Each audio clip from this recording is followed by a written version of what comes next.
Law number 13, the law of identity. Shared values define the team.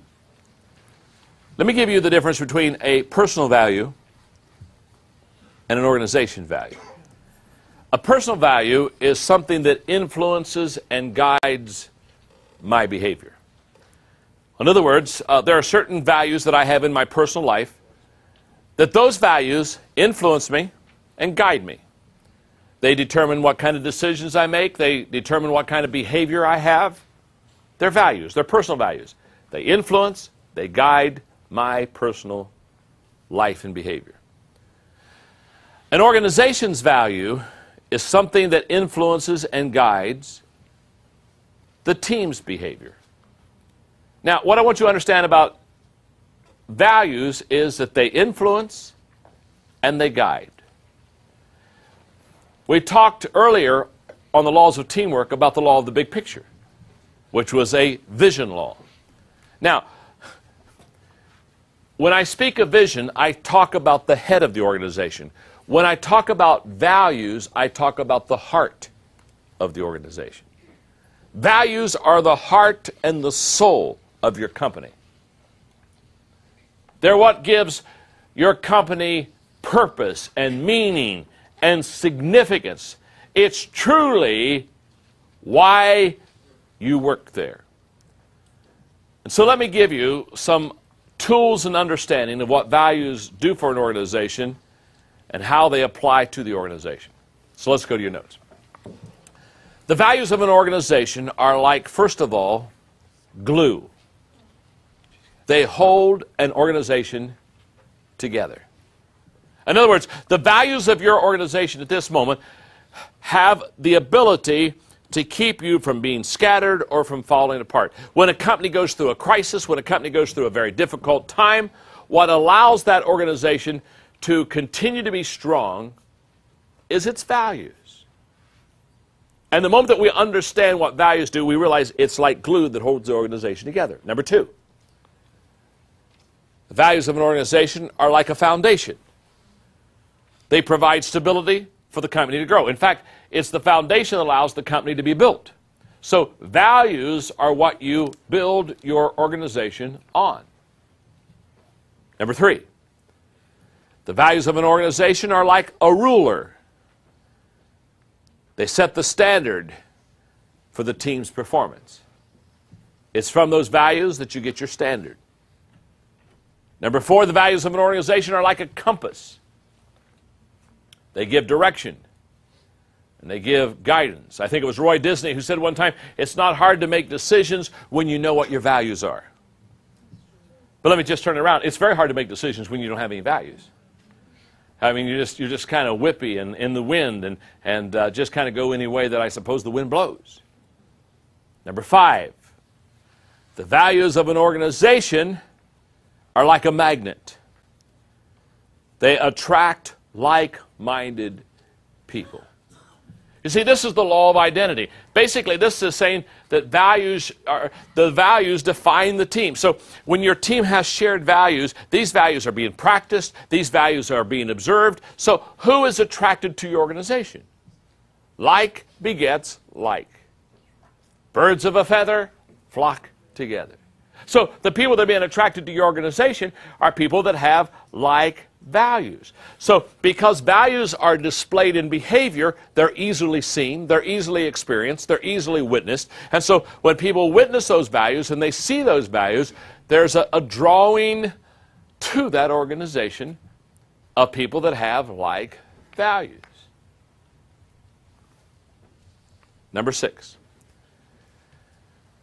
The values of an organization are like an identity.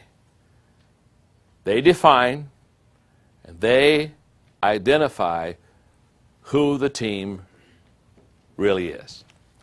Now, I can get passionate about values, so let me just talk to you for a moment about one of the values of our company. We have 6 values in our Enjoy organization. But all I need to do is teach one. I don't need to teach 2, or I don't need to teach 3. One will get the point across.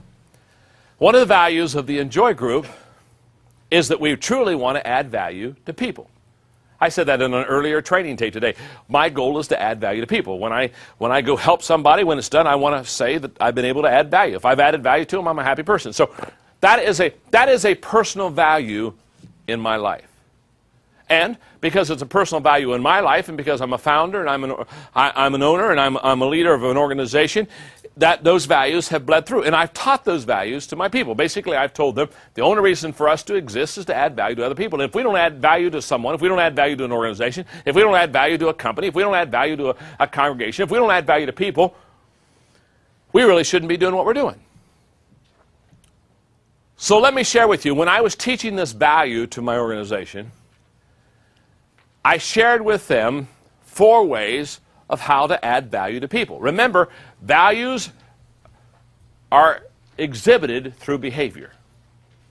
So if adding value to people is a value of my organization, which it is, then I need to teach my people how to truly act out and behave and add value to people. And there are 4 things that you need to do to add value to people. I want to give those to you right now. Number 1. We add value to people when we truly value people. Now, isn't that simple? But it's powerful. Don't miss the statement. We add value to people when we truly value people. What I'm saying is this. If you or I don't truly value people, we truly won't add value to them. Can I tell you what happens when you don't value people? You take advantage of them. You use them for your means. You get all your motives impure in the process. You begin to manipulate. You begin to get into politics. You begin to play games with people. Your agenda gets real fuzzy. You see, you have to truly value people. If you don't truly value people, okay. You may add value to a person in an event or in a moment. But I'm not talking about events and moments. I'm talking about a lifestyle. I'm talking about my goal is to add value to Ron not only today, but tomorrow and next month and next year. And the only way that I can ever do that is if I truly value him as a person. Not value what he can do for me, not value what he's doing for his company, but just truly value him, period. Now, I'm going to give you the acid test to help you know if you truly value people. It's a very simple test. Don't answer it by any visible signs. Just go inside. It's easy, simple. It's a yes or a no. Here's the question. Do you add value to people that you do not know, or people that it's impossible for them to add value back to you? That's a major question. In other words, do you add value to people outside of your family?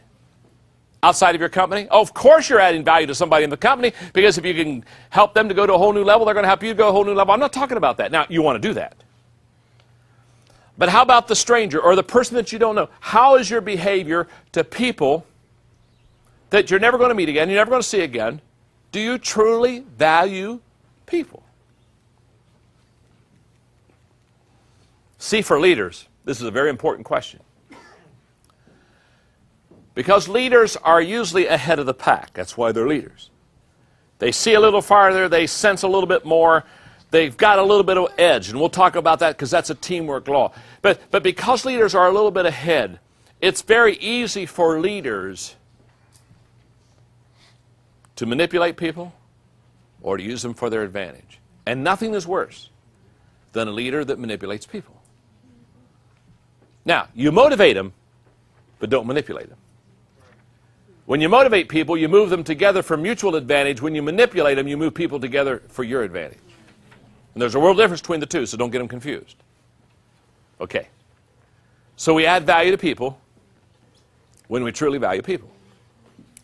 Number 2. We add value to people when we know and relate to what they value. Isn't that simple? Now, this is a relationship teaching point. The only way that you can truly add value to people is get to know them.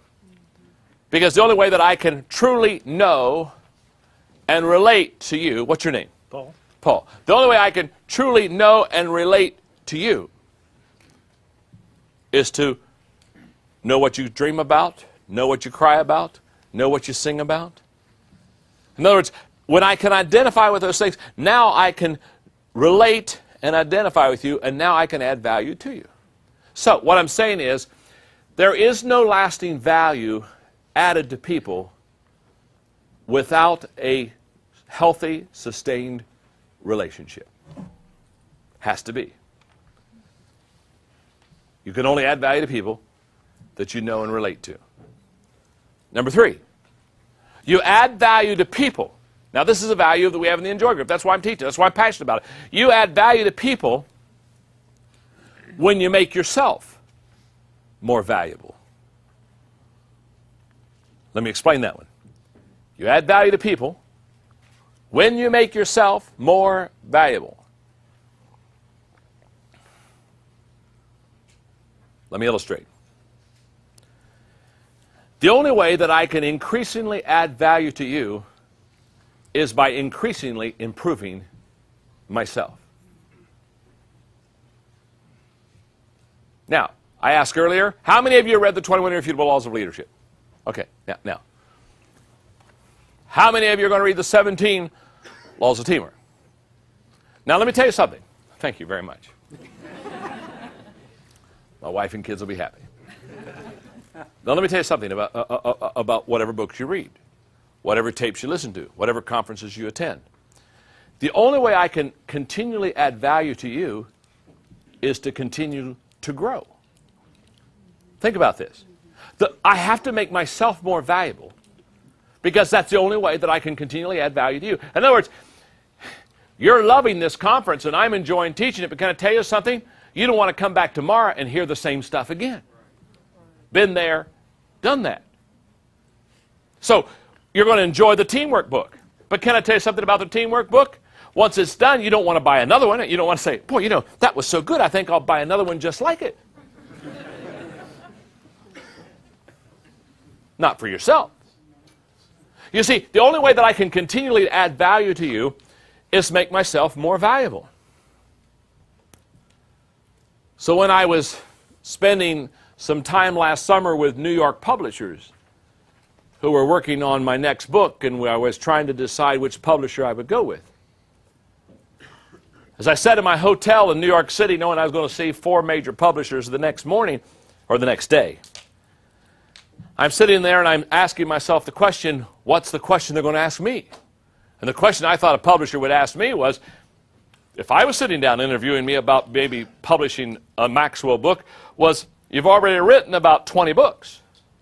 So I've got a question for you. Do you have any more books in you? Isn't that a good question? Or are you running out of gas? Are we getting an empty tank? So I sat down that night and I thought, how many books do I have in me? I don't know, but let it flow. 3 hours later, I have 7 books in me that haven't been birthed yet. Man, I looked at those 7 books. I said, my goodness, which one do I write next? And I was already writing 2 books, so I'm 9 books out.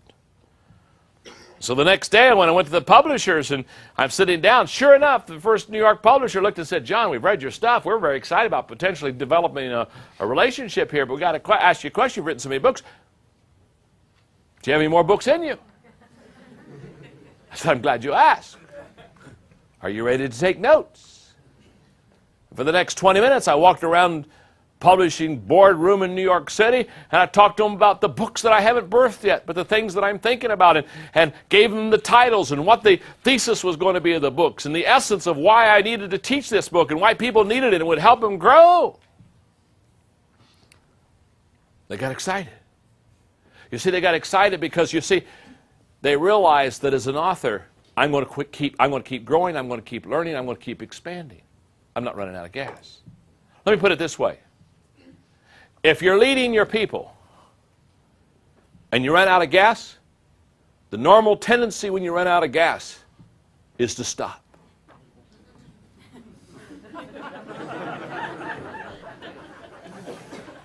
Can you handle me intellectually? Brilliance just keeps oozing out. So here's the way this works. I'm leading my organization, and all of a sudden I run out of gas.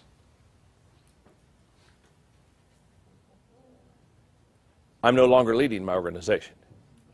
I know all kinds of people in companies. They still have the position of a leader, but they quit leading a long time ago.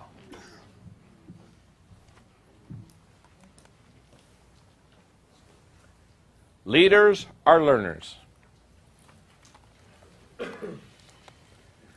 And you add value to people by valuing people. You add value to people by knowing and relating to what they value. You add value to people by making yourself more valuable. And again, just excuse my personal faith a moment. You add value to people by doing the things that God values.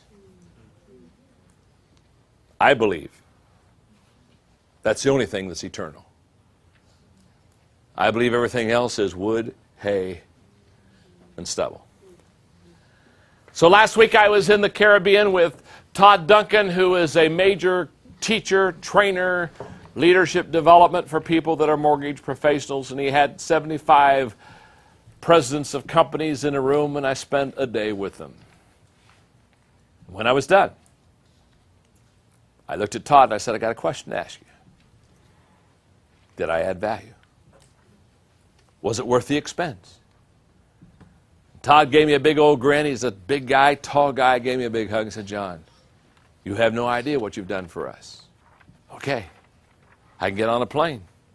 I can go home. I'm happy. I added value to people. It's a value in my life.